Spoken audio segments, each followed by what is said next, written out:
Hey guys, welcome back to the channel. It's Quan again. Today we're going to talk about the koi spitting food, and this video is also a follow-up of our previous video on our koi spitting food. So if you haven't looked at that video, go ahead and look at that one. This video is going to be a complete guide of why koi spits food and how do you solve it, and just share our own experience on how we solve our problems. And if you haven't already, as always, please like this video and subscribe to our channel and leave a comment to us and let us know how you think about this video. Thank you very much and thanks for your support.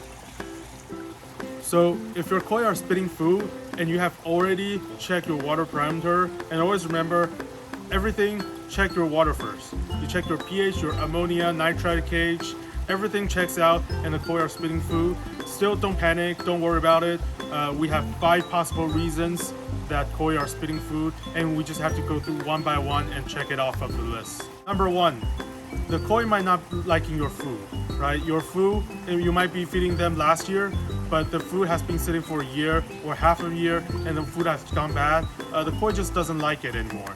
In our own case, our koi was eating the food happily. It was eating a whole lot the week before, and suddenly it just stopped eating the food. It just stopped liking the food. It eats it, but it'll spit it out. And after a few tries, it just stopped trying. It just doesn't eat that food anymore. It doesn't even try. So in terms of food, make sure you're always feeding the fresh and new food, and make sure it's preserved properly. And if food is a problem, what you might do is you can feed a different kind of brand or different kind of food to see if the koi will like the food and eat the food. In our case, we tried garlic and shrimp. Our koi just doesn't like it. So it really does get us worried if it has other problems other than food. So after we check out the food possibility, number 2 that we were worried about was that there's something, maybe a little stone or a little plastic of something debris that's stuck in its mouth. That's why we pull it up from the pond and we trying to look through its mouth right here. We tried to see if there's anything stuck in it, and we actually bought from Amazon a little tweezer ready to trying to grab the stone or anything debris that might be stuck in it. But we check our koi and there's nothing stuck in it, so it wasn't this as well. All right, so number 3, it could be a parasite problem or some sort of a gill problem. So what happened is, if there's a gill problem, there's an infection or there's a parasite like flukes in the gill, when the fish eats the food, it will get irritated because the food is trying to pass through it. So what they will do is they'll, instead of eating it, they'll just spit it out. And that causes the problem of koi spitting the food. So what you need to do is you'll need to see if there's any flashing, a common symptom for a parasite that will irritate the fish, or just go ahead, better yet, just go ahead and scrape it and put it under a microscope. If you don't have a microscope, maybe reach out to a local koi club. They might be able to help you. Another thing is you want to open up the gill cap on the fish and just see if the gill looks all right, if it's fresh red, or if it's dark or white, or even there's a obvious infection. If that's the case, you have to treat it. Now for flukes, we have already talked about you can use Prosi or Flukam, and there are some other products out there that you can use to treat the flukes.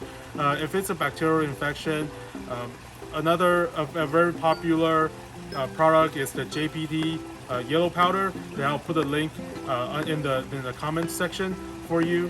But before you treat the fish, you want to make sure what is the problem so that you're solving to the root cause and not just blindly putting chemicals into the pond. So number 4 is internal infection.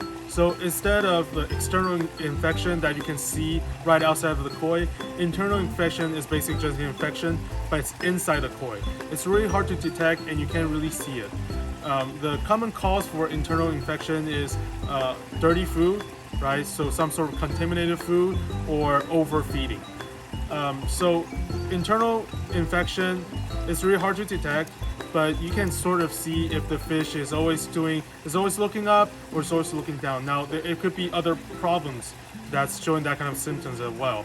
But if you're dealing with this might be an initial sign that the koi has some sort of problem in its internal guts and all that.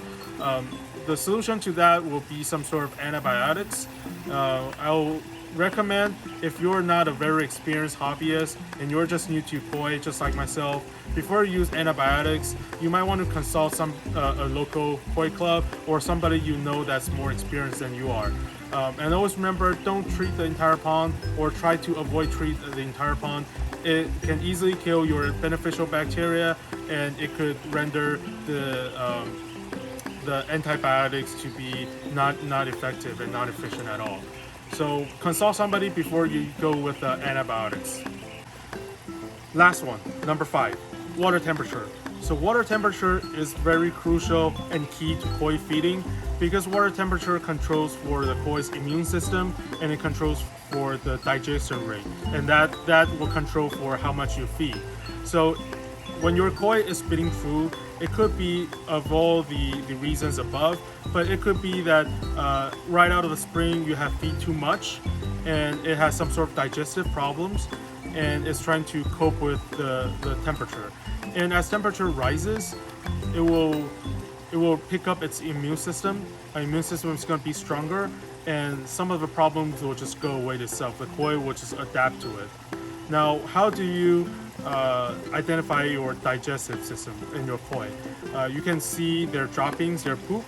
If it's a long white kind of poop that floats around, or something that floats around, it's usually a sign that there's some sort of digestive problem.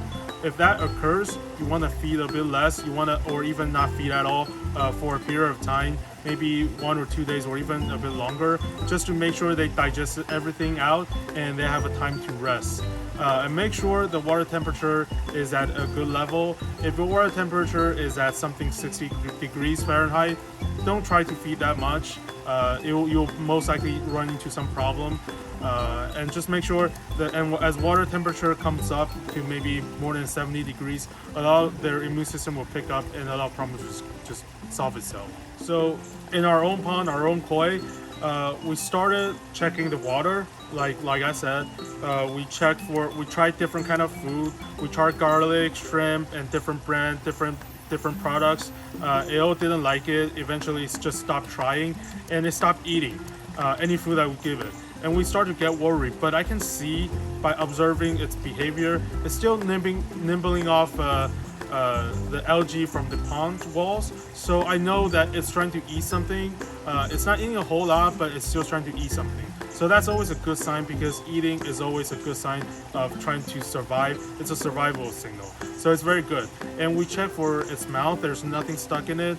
We open up its gill and we treat it for flukes.